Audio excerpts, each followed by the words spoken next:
It's time for all your binge-worthy pop culture news. Welcome to Up and Adam. Hi, guys. Welcome back and happy Thursday. Happy freaking New Year. And also happy Real Housewives of Salt Lake City recap with So Bad It's Good with Ryan Bailey. Now, Ryan has another awesome live that's coming tonight, so he's going to talk about that. But before he does, I wanted to share this with you guys really quick.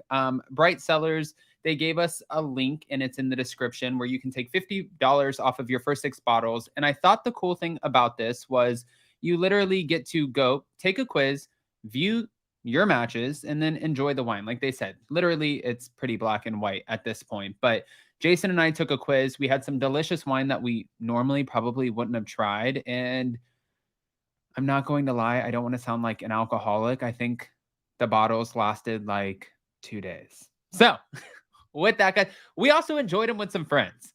But with that, guys, we have a lot to talk about. Obviously, you guys know that tomorrow is the day for Jen Shah's sentencing. We got the new episode yesterday. We went 1 week without the episodes. I'm so flustered right now. There's so much shit on my mind. I'm not going to lie. And Jason and I are getting ready to move. And on top of that, we're adding a new team member. So I don't even know where my head's at. It's up my own ass, but I'm not going to talk about myself. I'm going to bring on So Bad It's Good with Ryan Bailey. Guys, don't forget to smash that like button. And also go ahead while we're waiting for Ryan and comment in the live chat and let us know 1 to 10. What would you rate last night's episode? Hello. Hey, happy Jen Shah sentencing eve. That is so fucked up. Sorry. Where did you get that? I got that for Christmas too. Like I got that for Christmas. The first season they did Salt Lake, or I got it the next Christmas after that season where Jen Shah brought this on Watch What Happens Live that first night. Remember the gold one? Yeah, the gold one. Yeah. And when I met her, I took it. Quality. I wouldn't give it back. When I did the interview with her, I took it and I was like, I'm taking this. And she's like, you can play with it. And then at the end, I was like, do I have to give it back? She's like, you have to give it back. But Ryan, this is a big week. Hold on. Before we jump into the recap and everything that's going on, first of all, my mind is flustered. We had such a short season, but I feel like rightfully so. There wasn't a lot to go off of this season. And I know that you love your Salt Lake City ladies. I was shocked that last night we heard on the season finale at the very end. I still thought we had 3 episodes left, so I was not prepared for that. But yeah, it's like it makes sense. There's not really, if they're going to keep doing what they're doing, why not just end the season? Like this is such a weirdly messy season. It's highly watchable, but it's watchable because it's angering. Like it's like a hate watch other than a love watch, which I'm loving watching Miami right now. But last night is like I just put this season out of its misery and let Jen, whatever happens to her, go away. They don't want to face it. Nobody wants to call her out on anything or even actually have a conversation, nor does she want to have a conversation. So we need to get that out of the room. And the Heather Gay stuff was so cringy last night. I mean, what a fall from grace from somebody I hope to love once again and used to love so much, but just cringy in every way. So, listen, I love watching it, but it's a hate watch at this point in this season. Yeah. Hey, by the way, it's 9 a.m. over there? Yeah. You look pretty good for 9 a.m., man. I woke up like this, literally. That's, yeah. Thank you. Hey. Right. Yeah. I mean, listen, we got to give kudos where they're due. Okay. So, before we jump in and start like dissecting all of this and everything that's coming up this week, obviously we know that tomorrow we have Jen going to court at 10 a.m. We know Heather Gay's black eye is a big topic of discussion. We know that Meredith Marks is trying to get Mary Cosby back onto the show. And we know that they're going to start filming again at the end of January, going into February for the new season. So we have a lot to discuss, but you're doing a special live tonight and it's with who? It's Sarah Galley's show, her podcast, Andy's Girls.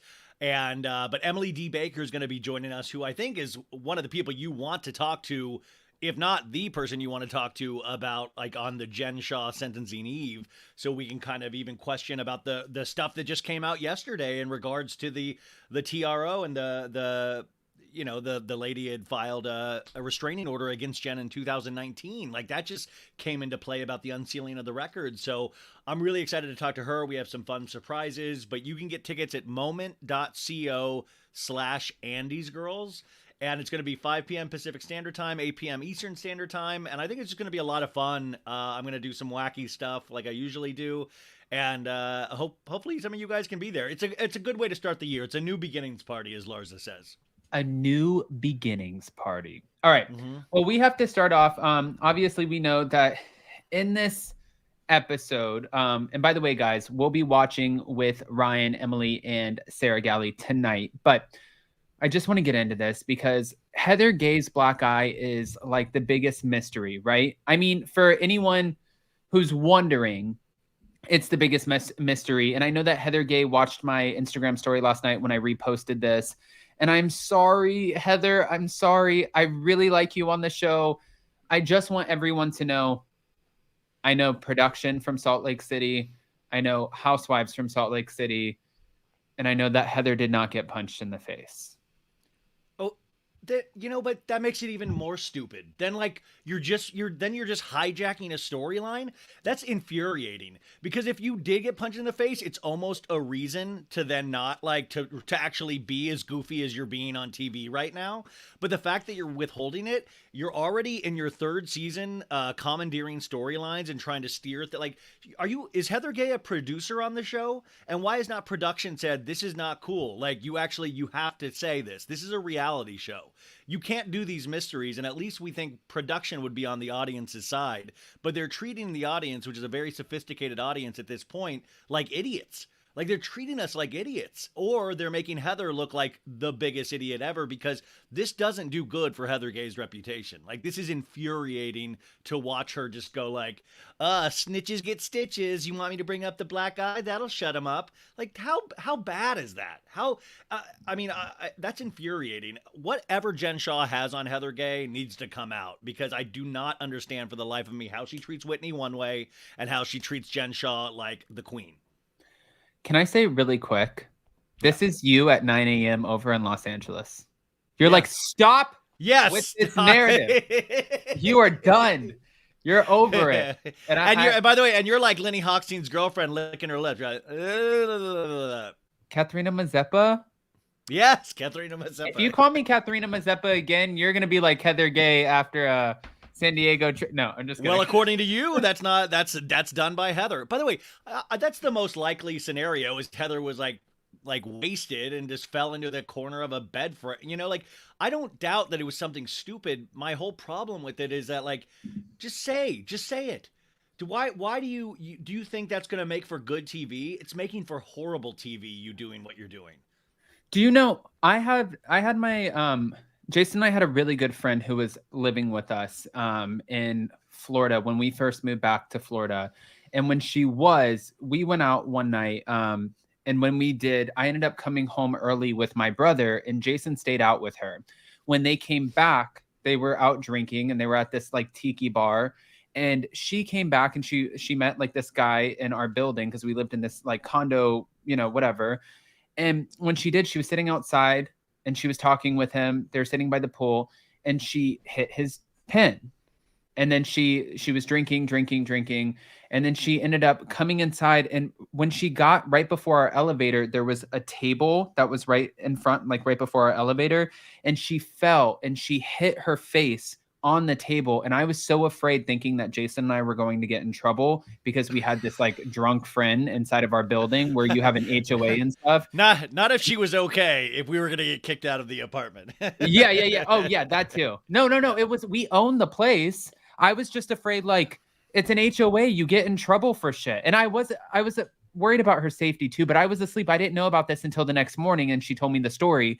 And the next morning she came out legit like And I was like, what happened to No, you? Adam, I'm telling you, like this, I told my podcast audience, like this is like 6 months ago. I hadn't drank in like 2 weeks. Went out like for like happy hour on like a Saturday. Had these spicy margaritas. They were going down really smooth. I hadn't eaten all day. Had like 12 spicy margaritas, and then 12? like. Yeah, it was something crazy like that. And luckily, like, thankfully, I had Ubered there. But all of a sudden, I wake up on a lawn. I had fallen on a lawn in Hancock Park, a mile away from this place. I must have just drunkenly walked, fell like I like busted open my jeans, hurt my knee, like all of this stuff. So I don't doubt, like, you do stupid things when you're wasted. And we saw how wasted Heather was with these ladies. I just hate that you're going to make it into, oh, let's make it good. Let's make it a mystery for the audience, or let's titillate the audience. And it's having the opposite effect because this is a reality show and we're highly sensitive. You know, we feel when things are real. We Right. feel when things are real. 12 And I margaritas, also yeah. think, oh yeah, you have to change your name here. I also want to say this really quick for Heather. Heather really quickly did become, she went from, man, I remember watching her the first season. She was my favorite Yeah. housewife on the first Mine season. too. Mine The too. meat on a stick. Like, Mine too. I even still to this day like Heather. I think that what happens is when you get on these reality shows, and you know, like we have our friends from Vanderpump Rules, right? They go into a new season and it's like, how do I keep myself relevant? What is my story? How do I? And I think for her, there was an accident that happened. And she thought in her mind, okay, well, how do we maneuver this? Well, one, where it doesn't make me look silly because this was most likely self-inflicted. But then two, how do we keep the women guessing? And then we can keep like, okay, what actually happened? But I also don't like when we're sitting here. And I think it's extremely dangerous to Jen when we're sitting here and we're saying like, well, all I have to say is if somebody knocks on your door in the middle of the night, don't answer answer it. Yeah, and then everybody's Which, looking. by the way, can also be taken as she opened the door and she got more wasted. She, you know, like that can be taken as, oh yeah, I opened the door, Jen was there, and we drank more, and then I hit my, you know, like what I'm saying is that that's even a sentence shrouded in mystery because it doesn't mean open your door, somebody's going to hit you. It could be don't open your door, I'm going to drink more with whoever is behind that door, which is how she might have fallen in the first place. I just think for Heather is a fan of this. Heather has been a fan of Housewives long before she was on this show. And that's why I'm shocked that she would do this because I feel like she should know at this point that kind of stuff doesn't play well on these shows. And I feel like she must have too many people telling her she's good on these shows that she thinks she can maneuver this and handle this and make it fun. But it's awkward and not even funny or silly. Like, it's just all the things bad into one. See, I have a couple things to hit you with really quick. And I know it's super early over there, but I have to challenge you on some of these things and play devil's please. advocate. I think what you're saying is you've watched the show, you've admitted that you've been a fan on the show for a long time, so you should be smart enough not to try to play the fans like this. Yeah. But if you go back to the Real Housewives of Orange County, Noella Bergner was a fan of the Real Housewives of Orange County for all 15 seasons before season 16 and totally pre-produced the shit. And and guess what? She's not back. She sucked. Thank God Heather didn't act that way the first 2 seasons. Heather was real those first 2 seasons. Heather got a mixture of fans telling her she was everything, including myself, and a mixture of it like saying, "Oh, you're so funny, you're so brilliant, you're so likable, we'll follow you to the ends of the earth." And then this is what happens. I think she then thought, "Oh, I can do this. I know how these shows work."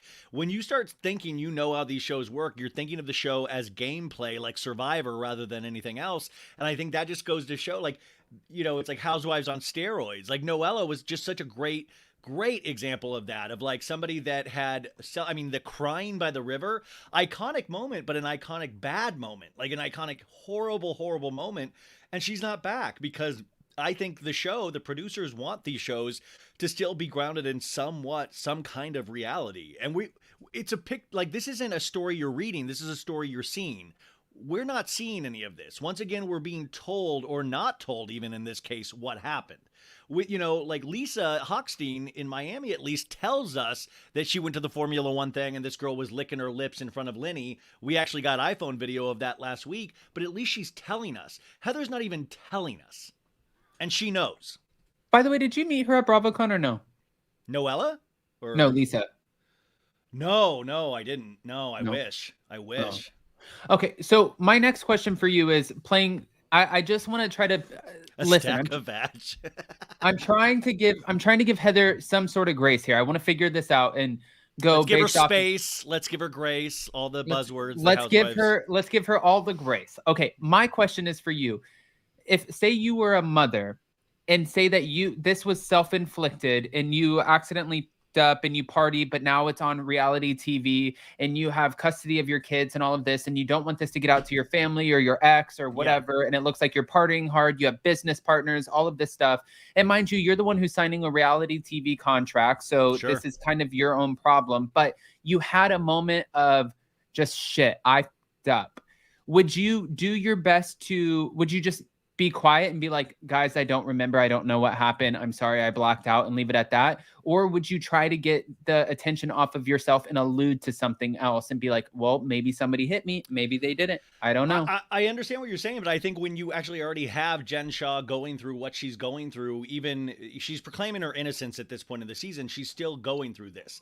To actually throw attention that it could possibly be on Jen is really even more dangerous than anything, because this is somebody already accused of being a criminal. So this, and especially with Heather and her loyalty as a friend, snitches get stitches, that she said last night, it doesn't make sense. And especially Heather's behavior the first 2 seasons, she had no problem getting drunk and actually talking about wanting to hook up with dudes and all this. And that's why we loved her. So all of a sudden now she is like worried about, and also, I'm sorry, we just saw her get nude and like rubber boobies up against Jen Shah's boobies. And like that was before whatever happened to her eye. I would think she would be much worried at that point more than anything that happened to her eye. We've all taken a tumble at some point and done something stupid. I feel like that wouldn't lose you your kids, and nor do I think her kids have ever come into play about like potentially there's going to be a situation with custody. I've never seen that out there in the press at all. I mean, have you? Like, I mean, I don't think that is even a worry at all. She seems like she's like the best mother. Yeah. No, exactly. I'm just trying to listen. As somebody who was not in the room, I wasn't Angie, Meredith, or Jen. So I'm trying to look at it from an outside perspective. Angie H wasn't in that room either. She would love to. What were our scenarios? But I want to move on from this and talk about the goddess party. We had this goddess party. I think that Angie K is gearing herself up for this new season to be brought on as a full-time housewife. And I say that because of her confessionals. I do already see moments where I'm like, this is a little cringe, but it's extra. And that would be where she gets pulled out for the goddess party. And I'm like, this looks ridiculous, but okay, you're following the theme. And we've seen more ridiculous before on Housewives. I get that. And we can't fault you for that, right? And you come in, she's already shady as hell, where she's taking in information and then she's going over and she's repeating that same information, stirring up drama. And then we have Lisa Barlow calling out the table. Well, technically Whitney on Lisa Barlow's behalf. And when they're calling out the table, she's like, who was talking about the SEC filing? And we're like, boom, here we go. I mean, it really is an amazing. I got to tell you, I am like Dana has been in small amounts, but I love Dana this season. But the SEC filing thing was, I mean, I think that's the stuff we need to be focusing on, like the SEC filing and the stuff happening to Jen Shah. Like those are things that I think are like, if you're going to bring up one, let's talk about all of that stuff. Let's keep bringing stuff like that up. Those are actual tangible things that we can have discussions on if the ladies want to have discussions on. Like, I don't care about goddess parties and stuff. Like, and I'm also a dude, so like that kind of stuff goes over my head a little bit with costuming, even in like Winter House. But that kind of stuff, like those are actual conversations that I want. Like, I love seeing Lisa freak out about an SEC filing. I love seeing like, don't talk about my business. I love that kind of stuff. I think that's Housewives. Yeah. No, I get that. And I think it's interesting too, because now Lisa Barlow went from extreme, like, but Meredith, like I fucked up. And is that going to define our friendships to don't look at me, don't talk to me, I'm good on you. And I'm like, whoa, this took a total, like she's not trying to bark up Meredith's tree at all anymore. And then all of a sudden we have Dana. And Dana, my thing here with Dana is, and this is what I'm curious about, Angie K, I could see potentially being brought on as a housewife because Jason and I have these conversations, right, of our other housewives. Yeah. Dana, I'm finding to be like, It almost reminds me of like one of the women that comes onto the Real Housewives of New Jersey and they try to just jump in and jump down Teresa's throat or go against Teresa because they think that's who, like, that's going to solidify my spot, as opposed to like, what do we know about Dana? Well, What do we let know me about play. her work, her husband, her anything? Well, I love that we don't know anything yet. And let me play devil's advocate on you now, is that Okay. that's what I actually like, is that she has been used so sparingly. And you could say maybe that's because of her, herself. But when she has come up, she has actually been the one voice of reason that's saying, hey, I see what Jen Shaw is doing to all of these ladies. What's going on? She's actually being used as at crucial moments. I would say it's like a basketball player that they don't like play until the finals, and then they come in and they start scoring hoops. I think last night's episode, with what she took the bullet for about bringing that stuff up with Jen in the beginning, and then next week when she has like probably an iconic line that they leave it in of like, you better be nice to me or I won't leave money on your books, which we saw in the season trailer. Dana is somebody that I'm curious, like it's more of that like Angie H we've seen so much of now this season, but Dana, I'm like, well, I'm kind of more interested. Like, let's bring her back another season because I want to know who her family is. I want to know what she does. I love that she has that gray streak in her hair. I love that she's not going to dye it. I love, like, there are things that I'm like, they're slowly introducing this character instead of jamming it down our throats like they did with Noella on OC. And I kind of dig that. And especially in this season, which is such a mess, to have one person go, yo, this is kind of weird with the Jen stuff. I'm hearing a lot of things and I'm not in this group, but everybody seems to be manipulated by Jen. That's the only person doing that right now. And I think that's such an important voice because it's making us think like, what is going on with all these other characters that are just getting steamrolled by Jen completely every week? But then I want to also say this really quick too, because when I'm thinking about it, if you have something to say at the table, I think that you really have to be able to back it up. Because we witnessed Jackie Gold. I always like referencing our New Jersey women, but we witnessed, actually, Larsa Pippen on today's episode of Miami. But we witnessed Jackie Goldschneider go through this whole situation with her husband when Teresa was trying to plant the seed that Evan was cheating at the gym with some girl. No receipts, no nothing. I think that that's so, and there wasn't a case there. There wasn't anything going on federally or anything like that. But then it's like, well, my friend said that they're an informant. And that's such an easy thing to say. But then I agree. I really do agree with Jen in the sense that say it. Then who is it? Because I think that you have to, if you're going to bring something to national television and you're going to put it on the table and it's something like as crazy as this situation, I think you got to back that shit up. You got to take it to the finish I line. agree with that in theory, but I think also Jen shut that conversation down so quickly. Immediately did the Jen Shaw move of anger, tears, anger, tears. She pivots between those two emotions as like I come from an acting background, and those are like tactics. When you're not getting your way, you switch to tears. When you're not getting your way, you switch to extreme anger. And I feel like Jen got up from the table before she was actually even able to start talking about that stuff. And I think if pushed, those specific things could be brought up, but they were also walking a fine line. And Jen Shaw said, even in the letter when she said, which by the way, the last time we talked, at that point she was going to the reunion, and then all that stuff had come out, I believe the day that we talked, and she backed away from the reunion again. And I think like those kind of specifics would have been brought up, but Jen had a very strict, I will walk if this kind of stuff happens. So I think what you're seeing is Jen going, okay, bring it, and then starts crying and runs away. Like I didn't see a moment where she could fully have that conversation because Jen immediately started reacting in such an extreme way that it shut her down. And then you had Meredith, you had Heather pulling her out. Like they weren't going to let this conversation truly happen. Okay. And then all right. So now that's interesting. I always this is why I love these recaps, because I always love a different perspective. This is like, I almost feel like it's not good cop, bad cop, but you know what I'm saying? Like I like it too. Like, listen, I really, because my thing is like, I have very extreme opinions, and but what I love about Housewives is that we all seem to have different opinions, and it's kind of, that's what makes it exciting, and that's why these shows are successful. And I want everybody to have different opinions so we still have something to talk about. If we're all in agreement, then like, I don't think we should have a hand in casting. I don't think we should have all we have is what we see. And that's why I think like when last night, when we don't see something and we don't get told something, it's so frustrating as the audience because this is all we have.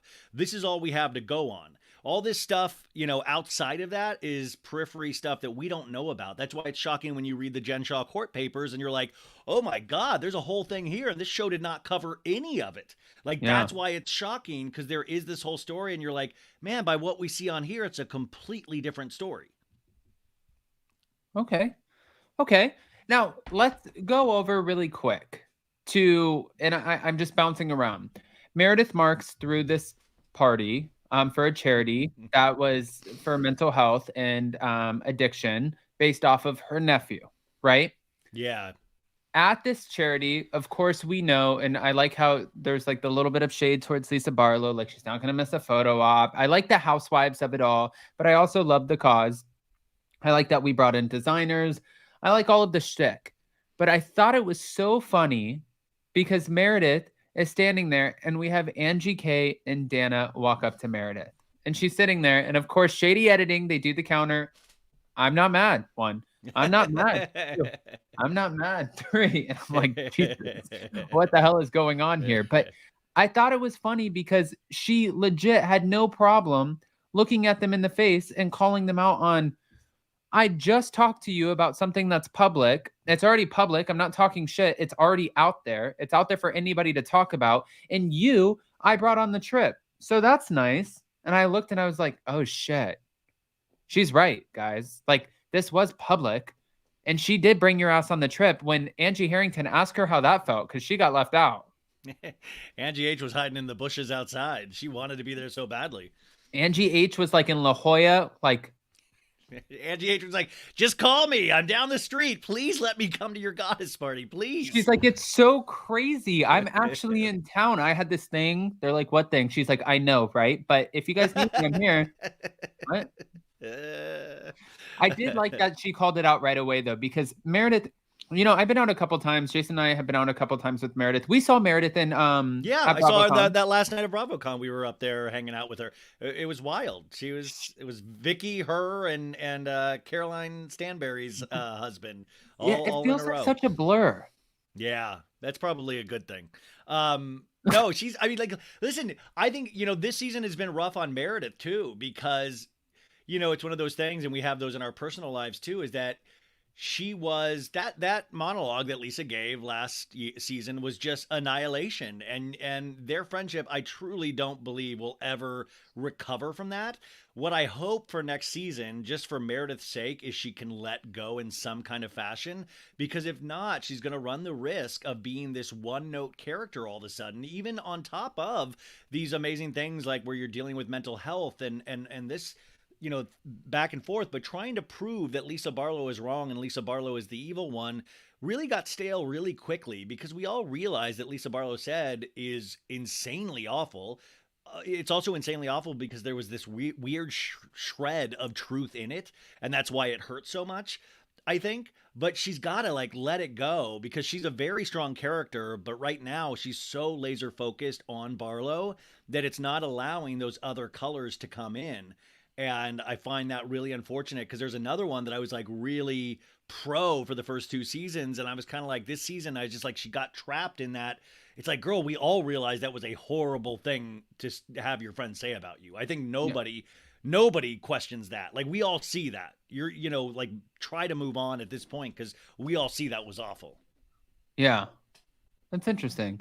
And, it does make me wonder, because we saw Meredith have some, issues in the past with Jen, and now we're seeing Meredith have issues with Lisa.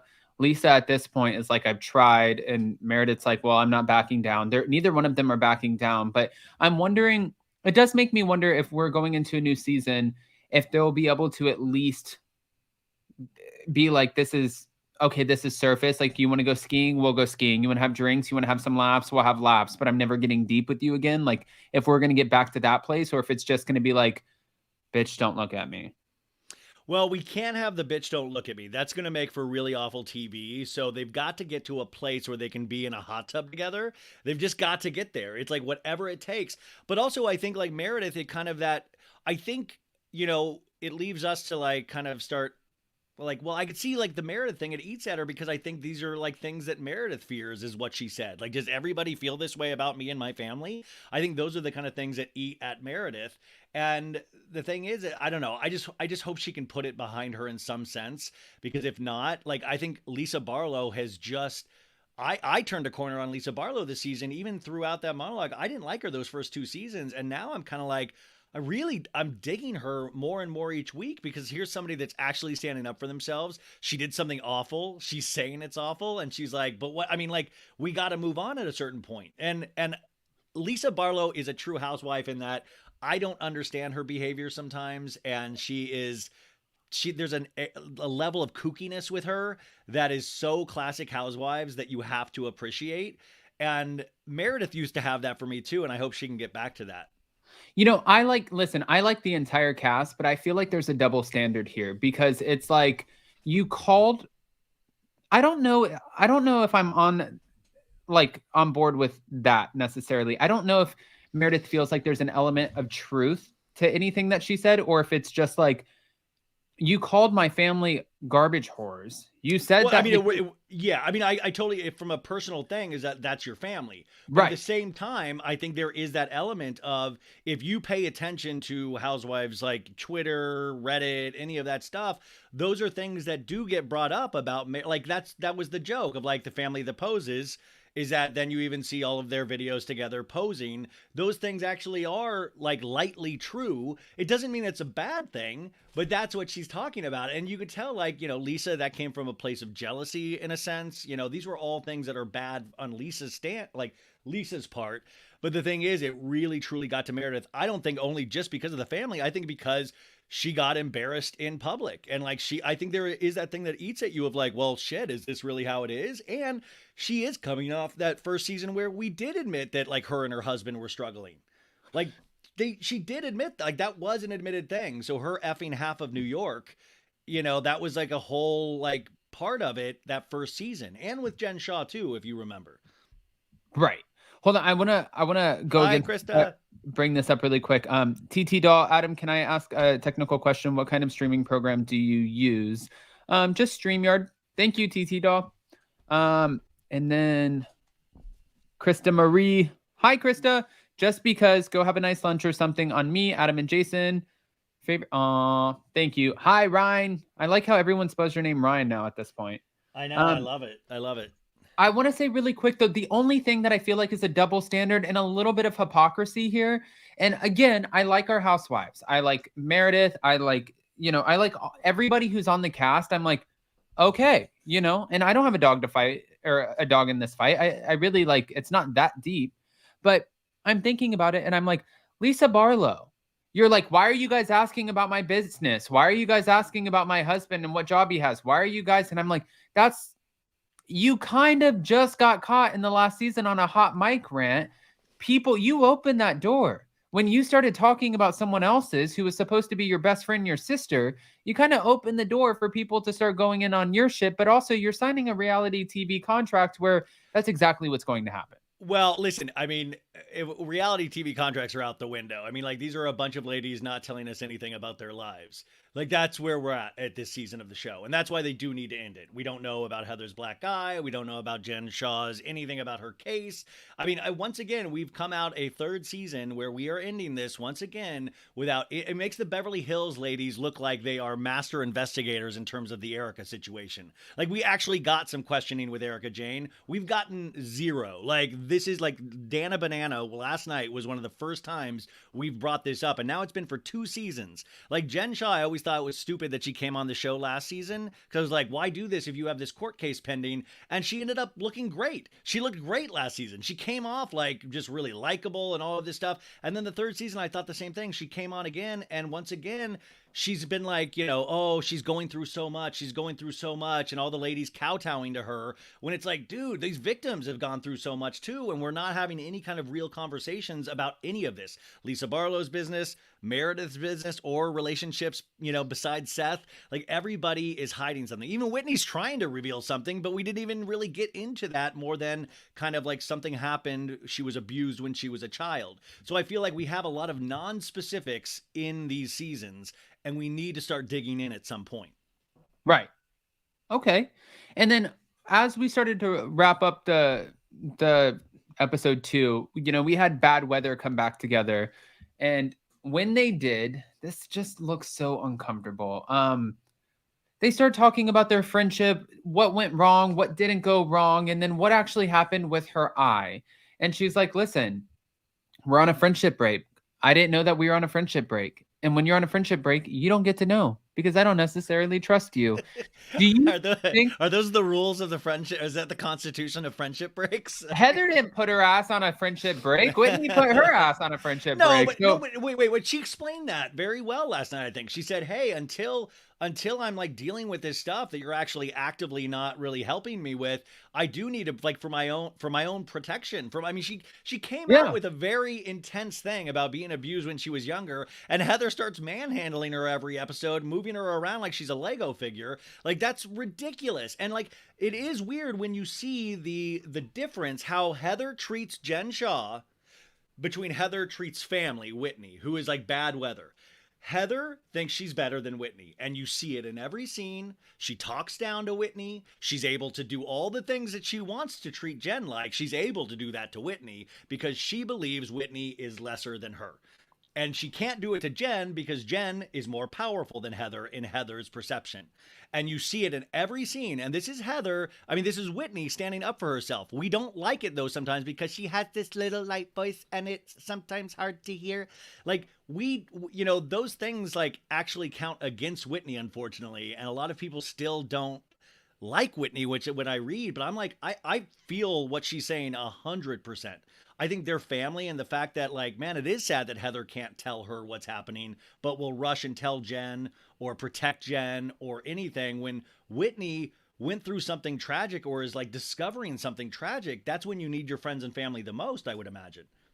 Yeah, but I also think in my mind too that Whitney unfortunately has sort of she's at a disadvantage in Heather's mind because if you watch Whitney and you watch Jen is very quick and she's very fast. She's so good. She's so good at those quick. Yeah. Yeah. She's like, you're going to say something and it's going to take like 3 seconds and she's going to be right back at you. Like, it's like, great. It bounces if right back only there off. was a business that she could have that where that talent would come in handy. That would be amazing. Usually that's being an attorney. No. Whitney though, and my from listening to her and watching her, I think Whitney, it's almost like in Heather's mind, she's at a disadvantage because Whitney takes a moment to process. But then when Whitney spits shit out, it's like it does make sense. It just takes her a minute to digest, process, and get it out. And but I that's think the greatest sin. It's the greatest sin on TV to not be quick. And the greatest sin is to have a light voice. The greatest, like, there's these great, like, we're attracted to people that we want to be told how to feel, what to do, all of those things. And Jen Shaw is so good at that. And Jen Shaw is so funny. Like, I'll give Jen Shaw credit for, like, that girl gives good talking head. That girl is, like, I mean, just truly incredible in a fight. And, like, it's just like she's made for this. Unfortunately, I don't think she has like a moral backbone in her at all. But Whitney is trying to, and maybe she's overly spiritualized this season, she's trying to discover who she is and where this hurt has come from and all of this stuff. These really deep questions that sometimes reality shows will kind of gloss over or kind of treat as just kooky in a way. And I feel like it's really sad. The Heather thing, I just thought it was another reason why Heather looks so bad this season, because it felt like Heather was finally being able to be the bully of somebody else because she got bullied so badly her whole life. And I feel like she's a bully to Whitney. And I feel like this is what, you saw this this continues on, you guys, in Girls Trip Season 3. I was at that Girls Trip Season 3 panel and Whitney was like, "I will forgive Heather when the gaslighting stops." And it was like her standing up for herself again. Guys, this doesn't go anywhere. Like this, they supposedly make up and then get into a fight right before Girls Trip again. Wait, really quick, I have a question. What is, when you say someone gives good talking head, can you clarify what that means? Oh, sorry. It's just a fun way to say in talking heads, when they do this, solo shots of the Housewives called a talking head, Jen Shaw will get, like, there are certain people like Lala or Jen Shaw that know their way around a talking head. They'll bust out a line that'll be like, well, girl, not with it, and it'll make you laugh. It'll be like, damn, that's a sick burn. And Jen Shaw speaks in talking heads. Everything Jen Shaw says could be put on a t-shirt. Like that. There are certain people that have that gift that you're like, damn, everything they say is Stassi Schroeder. so good. Yeah, it's like so iconic. And she speaks in talking heads, so it's a filthy way to say that she's really good at talking in talking head speak. When I get off of this, I'm gonna walk in and tell Jason, I'm gonna be like, girl, you give the best talking head. Okay. But I did want to say too, at that Ultimate Girls Trip panel, who was it that said, well, you were my friend last season or 2 seasons ago, and then the other one said, I don't do my friendships by seasons. Heather said that. Heather said that. Like, it was weird, like, because that got brought up. I believe Candace was the one that was like, these girls were my rock. I need them to get back together because they treated her so well on Girls Trip. Was it Candace? Am I getting that wrong? Like, it was, but the panel was like awesome because like Whitney once again made it clear that they are not good, that they are not in a good place. And Heather's face during that was just ridiculous. But once again, the information had just gotten brought up by Tamra on stage that Jen Shaw and her came to her hotel room that night. Like, remember when Jen Shaw busted into her hotel room? That information got brought up on stage, and Jen and Heather did not like that. You could like tell from her face immediately. But I'm all for Whitney standing up for herself. I just think it's that thing where you go through your life being one way and your friends see you one way. And then when you start standing up for yourself or start growing, your friends don't sometimes support that. They're threatened by that. And they try to like, no, I don't want you to grow. I don't want you to become different or more powerful. I want you to stay the person that you've always been. And I feel like that's where like Heather's going like way higher than she ever thought she would. And Whitney is too. And I think those things are clashing. Ooh, battle of the axes. Okay. Yeah. All right, so now to sort of like wrap this up, guys, don't forget to smash that like button, show some love. And also, if you want to follow Ryan, go into the description of this video and you can click on his page and make sure that you like and subscribe everything. Just take 10 minutes, like all of the videos, like all, subscribe, go do all of the social media. Ryan, what are you looking forward to when it comes to the finale? Now, I know for a fact I'm looking forward to it being over, Adam. I'm looking forward to it being over. That's what I'm looking forward to. Because you said the last few times that we recapped, you're like, oh, I could watch them all the time. Last night was it. Last night did it. And then mix that, Adam, with the show that we have behind the scenes with the social media show. Like, I think I was over a couple weeks ago after the episode, and I saw Jen Shaw went online and was arguing back with Lisa Barlow on a Wednesday night, and I was like, her friends and family don't care enough about her to take her phone away. Like, she was still like smarting off. And I'm like, you're going to prison, man. Like, this stuff is going to be taken into account. And especially after reading those court documents. And that's the problem, is like you have this show, and if you just go by the face of the show, you'll feel one way. But once you start going down that rabbit hole of reading the court documents, of reading the social media posts, of that stuff, it presents a whole different show. And it's actually a way darker show than the one we're seeing on TV. And I'm just ready for that to be done and see how Salt Lake can move on and rebound from this. Because I think they're in a tough position of like, who do we really want to come back? Well, I mean, what do we even have to look forward to in the future from this show? Like Jen Shaw, it'll be really interesting to see these girls fly or crash next season, depending on the absence of Jen Shaw, because she will not be there unless we get some kind of send-off, depending on when her sentence starts, but I don't think Bravo will want to film with her, but I'm not sure. Maybe they'll treat her like Teresa. I'm just kind of over it. And like, when you see Miami on Peacock, you're like, oh, I love this so much. This is why I love Housewives. I can't wait for Summer House and Vanderpump and Jersey to come back. Like, I know there's plenty of stuff coming back in February. I think I'm ready for this to be put to bed. And I think we're going to even be more upset once the reunions happen, because there's just going to be a huge hole without Jen Shaw there, because this is the time where we do need some questions answered. All of a sudden they're going to jam down our throats. She changes her plea to guilty. And we already see in next week's preview that she blames like, oh, Stu threw me under the bus. It's all Stu. It's all Stu. And we know that's just not the case. Read read the victim impact statements, read the text messages, read all of that stuff. And that's like, I'm just ready for this portion to be done. I want her to be sentenced. I want all of this. And like, let's just move on to like the next shows for now. I'm ready for New Jersey. I'm ready for Vanderpump Rules. I'm ready for OC and Tamara's return. I'm happy that they're about to start filming Beverly Hills again because I'm ready for that. What else do we have coming up? I mean, there's always going to be. Oh, Stephanie actually said, "Do you think she cheated on Coach?" Yeah, sorry. Yeah, I mean, I do think she did. No, there's so much to look forward to. I mean, that's what I'm saying. It's like we're already at this exhaustion level, and it's like the 5th day in January. I'm just ready. Like I thought we were gonna have 3 or 4 more episodes, so I'm excited that it's over next week. But also, we do know there was that gap in filming because they had already finished filming before Jen changed her plea. So we're gonna get these like kind of rush scenes, which I think we see the Meredith, her husband Seth, and Heather at that table in the preview for next week.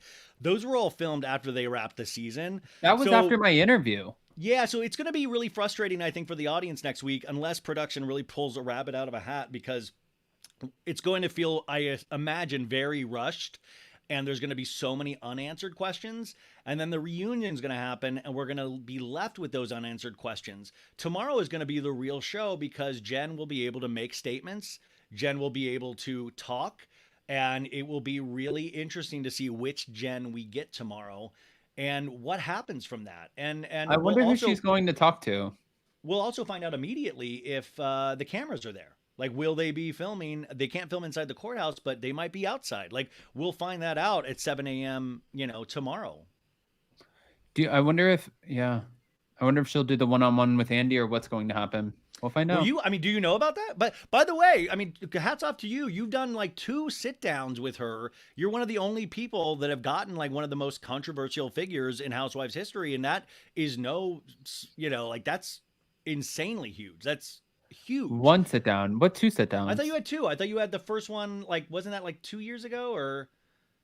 No, I had the one that was last. It feels like 2 years ago. With Coach too, right? Yeah. Oh, it was in May. Doesn't that feel like forever ago? Oh my God. It was in May. So literally May, June, July, August, September. It was 5 months before we all saw each other at BravoCon. Dude. I know. It feels like forever ago. And then I had her on a Zoom call.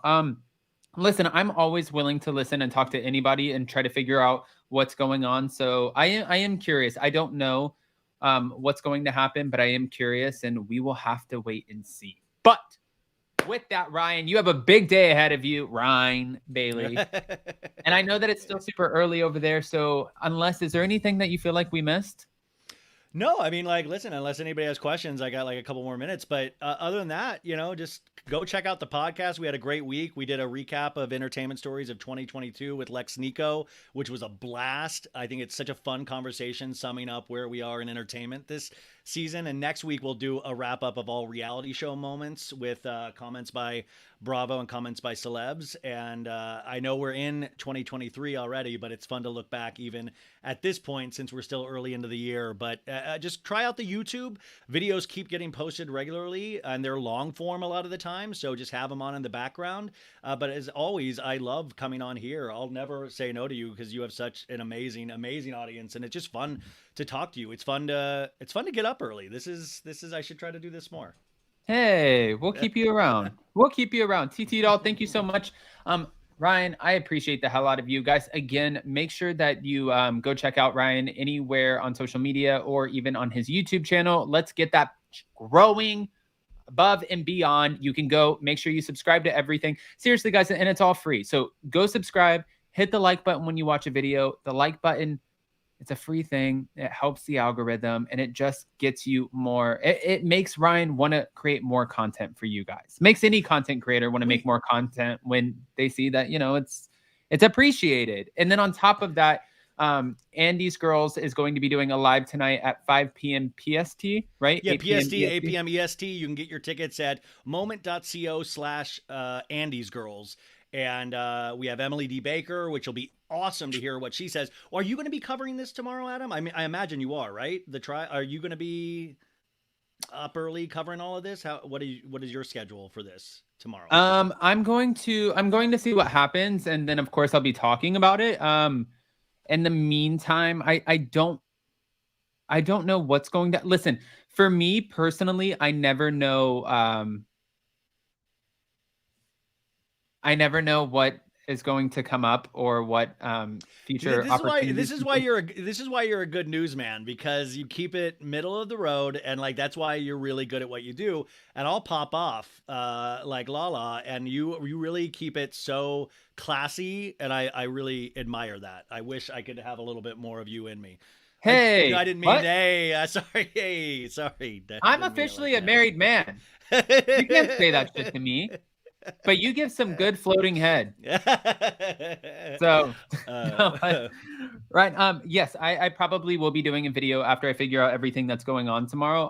I am curious because after tomorrow, like you said, Jen will be able to talk. I'm curious to hear from Jen too. I talk to a lot of people over there every once in a while from Salt Lake City, and I'm sure tomorrow will probably not be a day that anybody personally wants to talk, but I teeter on that line of I wait to hear from people personally before I just open my mouth and put it on here YouTube, because then 9 times out of 10, like I find, especially in my conversation with like Kelly Dodd, where she's like, you said this shit about me. And I'm like, wait, was that not true? And she's like, no, bitch, it wasn't true. And this is why. And I'm like, oh no. So I like to kind of hear from the person first and what was going on, but we'll figure it out.